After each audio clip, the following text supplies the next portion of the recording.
the books. And, you've got that in your back pocket. Is there actually an advantage in having to battle back both games as opposed to winning these games 14-0? Both games you trailed, you had to fight way back. Yeah, this time of the year, as you saw the last couple of weeks, you just don't win many games 14-0. So they're all grinds. They're all about pacing yourself. Don't get too high. Don't get too low. Just compete. We try to keep it simple. I wanted these guys to have fun, but they definitely they showed a lot of toughness. But you feel like Kennesaw State's going to come back too, because it's just kids are playing. This is it. Everybody's putting it on the line. You're getting everybody's best. And if you notice, that's why there's so many late rallies in 8th and 9th innings. It's not necessarily the closers. It's the hitters that get in the batter's box are just, they're just not going to go down easy. And so you just have to be able to compete, and endure the long stretch. And our kids, they obviously did that. It was fun to watch, especially from the dugout. When you started putting this team together last fall, have they exceeded what you thought they could achieve? You don't ever want to undersell a team. You realize you lose a lot. Everybody does in college baseball. We can't act like we're the only program that turns over a lot of kids.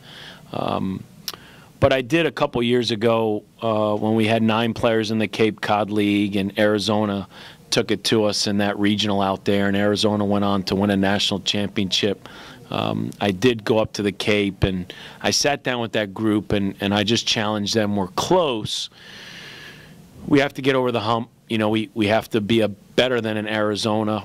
And with our maturity and our experience, we should be. But let's not just be a program that gets to Omaha once every 5 or 10 years, which there's nothing wrong with that. There's no disrespect in that. Let's be a Florida. Let's be a South Carolina. Those were 2 schools that went to Omaha 3 years in a row. And I believed you could do it when I watched those schools do it. You do it because you have the Cole Sturgeons. You do it because the culture carries over to the next year. Eventually, those players run out, and you just hope that you can always funnel in enough to maintain what we've had here the past couple years. So it doesn't surprise me.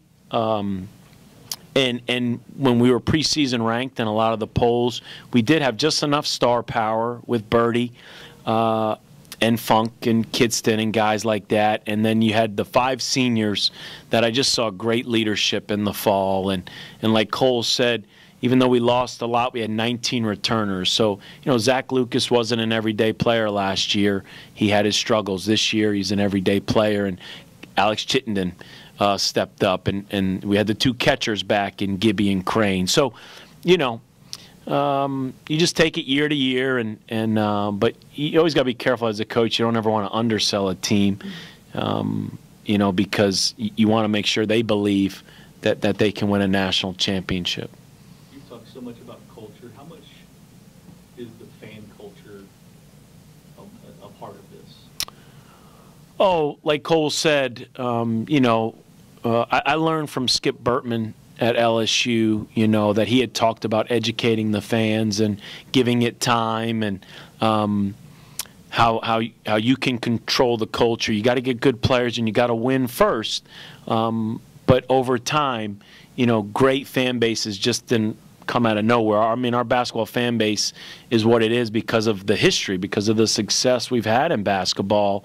And, you feel like you have an opportunity to do that now in baseball with our continued success. And we've been pretty consistent. And it's a beautiful park. Jim Patterson helped build a beautiful park, and Tom Jurch has put the resources in. So it's special to see this place fill up, and you hope to keep winning fans over, that they come when they're little kids and they'll want to come back. And Zach Lucas was probably in middle school when we first went to Omaha, and that's how you build a program, because those kids see this and they say, I want to be a part of that when I get older. And we got momentum. We just got to keep it going. Tom's comment to us after the game is that he told Mr. Patterson there's no more seats, so we need to expand again. Yeah, it's Hey, I'm all for that. You know, you love Tom's vision, and he's all about the future. And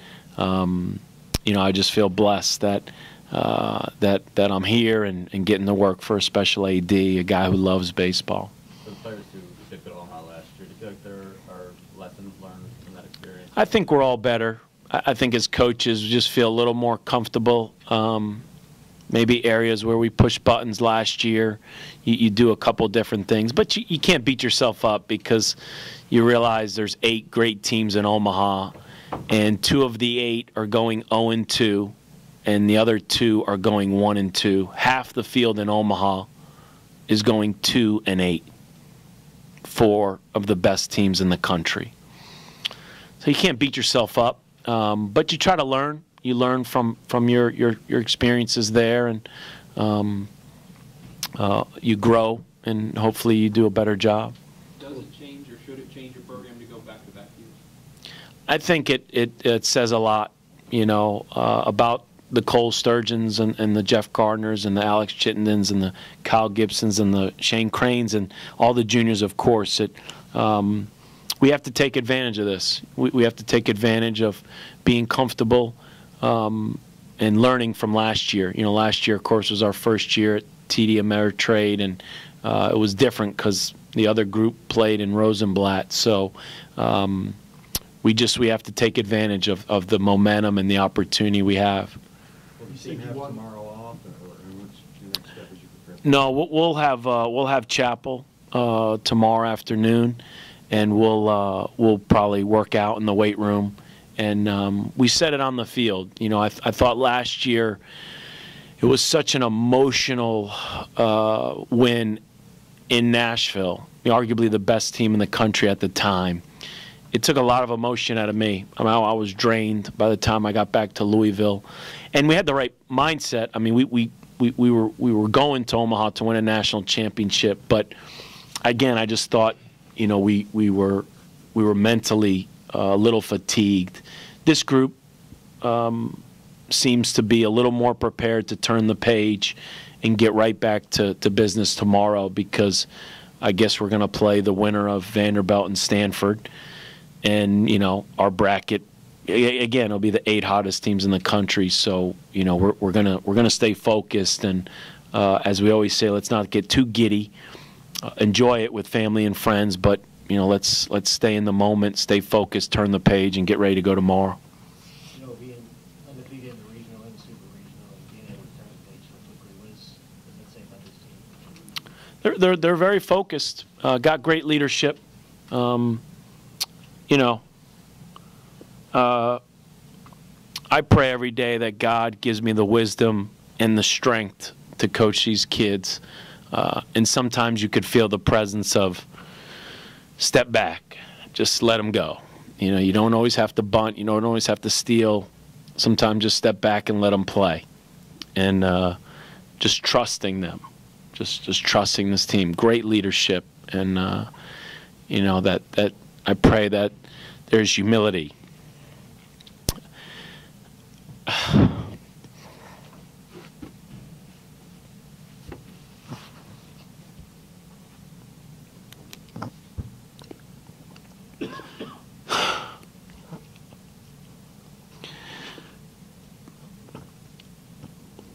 I don't want this to be about me. This is not about me. And I get a lot of praise when we win. This is about the coaches, the assistants, and the players. I'm the one that's blessed. You know, people, it's uncomfortable when people say,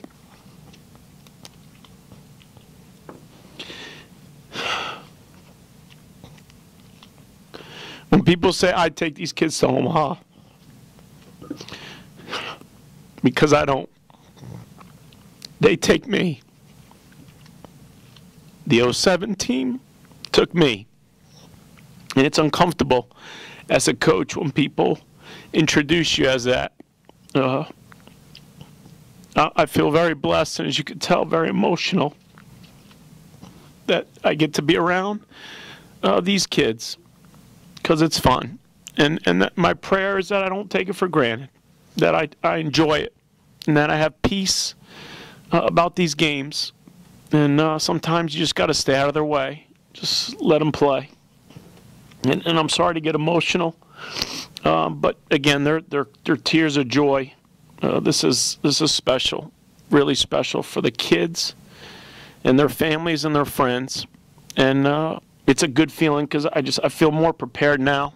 The more we go, I feel like the better job I can do as their leader to help them and to go there and play and enjoy it and play good baseball.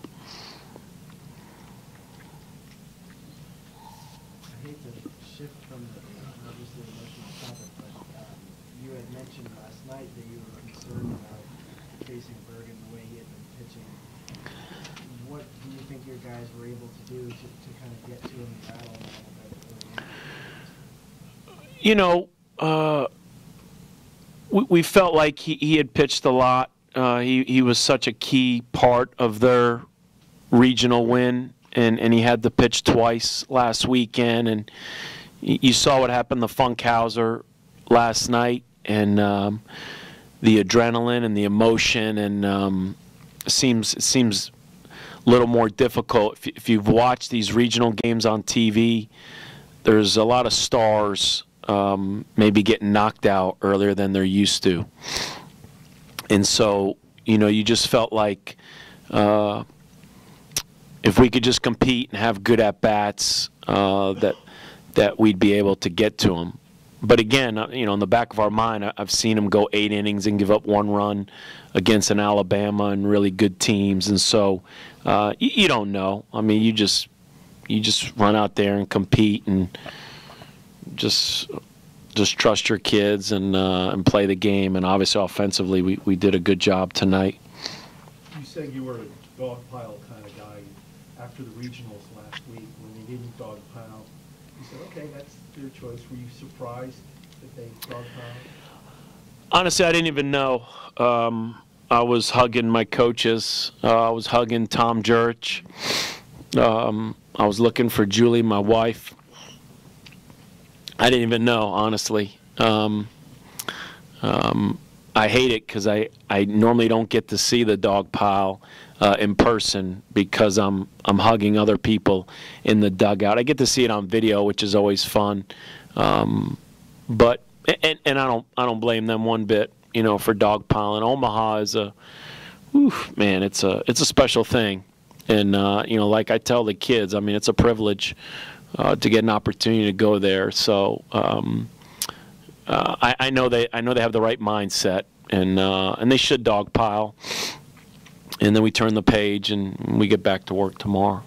When you were casting vision for your program early on, did you picture something like this, dogpiling in front of a sold-out crowd, record crowd? Yeah, it's something as a coach. As we say, you don't win a national championship once. You don't go to Omaha once. You don't do these things once. These things are already done. These things are done in your brain.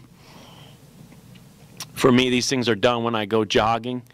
I really don't like to run, but I like to work out. And so when you listen to music and you daydream, these are things you think about. And I've been thinking about for a long time. I was blessed to play in Omaha. I always felt that was an advantage maybe I could have, having played as a player and experienced it, and then getting a chance to go in 2007. So we talk about that. You don't do anything once. You don't do anything great once. You do it in your mind. And you live it in your mind, and so when it happens, you've already experienced it. You know, I've experienced walking across home plate, shaking the other coach's hand after we win a national championship. So I've done it many times.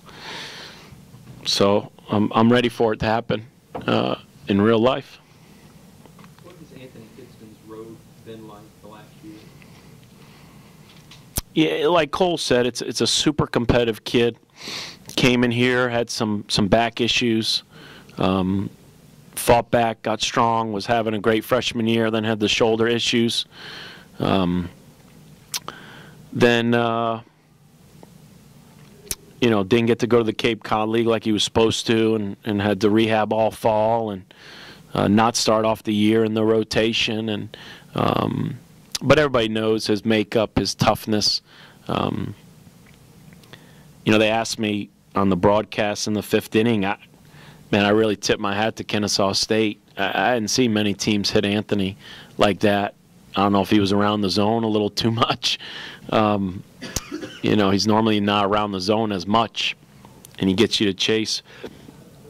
But man, they were ready. After losing an emotional game last night, they came out. You could tell from the 1st inning, and you knew you were in for a fight. But if somebody can beat Anthony, like a lot of our guys, like I said, you just can't be afraid to tip your hat and congratulate him and move on. But we're glad Anthony's wearing our uniform. I can tell you that. What about what's so like? I think 19 of his last 38, and most of it in the postseasons. You talk about, when you put him in the lineup, you were looking for some spark, and you've gotten it. Yeah, you saw the talent there. Everybody saw it. You could tell early in the year when he hit, the older hitters would lean over the railing and they would talk about Solak. They started to earn a lot of respect for him. As we always say, it's hard being the DH. We don't have Big Papi, and we don't pay a guy $12 million to be the DH. In college baseball, the DH is usually just an extra hitter, a guy you can't get on the field, and use that spot in college baseball to give at-bats to guys. So, Jeff Gardner wasn't the everyday DH until about the last 20 games last year. And that's not easy. And Jeff was a junior, and it wasn't easy for Jeff, he'd tell you that. But eventually he settled in to be the DH, and we rode that hot bat all the way to Omaha. So, in Nick's defense, he wasn't the everyday DH. It's just it's a spot we use to get guys at bats, and I'm sure Garrett would know the stat of how many different guys DH this year, but just felt like we needed a spark there in that 3-hole, and he's done a really nice job. Really happy for him. One more question? Or no more questions? I want to thank everybody, and I want to thank Mark and Larry and the NCAA. It was a first-class event, and we appreciate everything, and we're honored that we had an opportunity to host this Super Regional. It's a great honor, and again, I appreciate everybody's support, and heck, I don't even know who won the horse race tonight. I guess I figured if it was, I'd have heard. So, which I know in this part of the country that's too bad because everybody's looking for a Triple Crown winner. But at least the Cards won. So thanks, guys. Hey guys, if you want Jeff Gardner and Nick Birdie, I'm going to have them out here.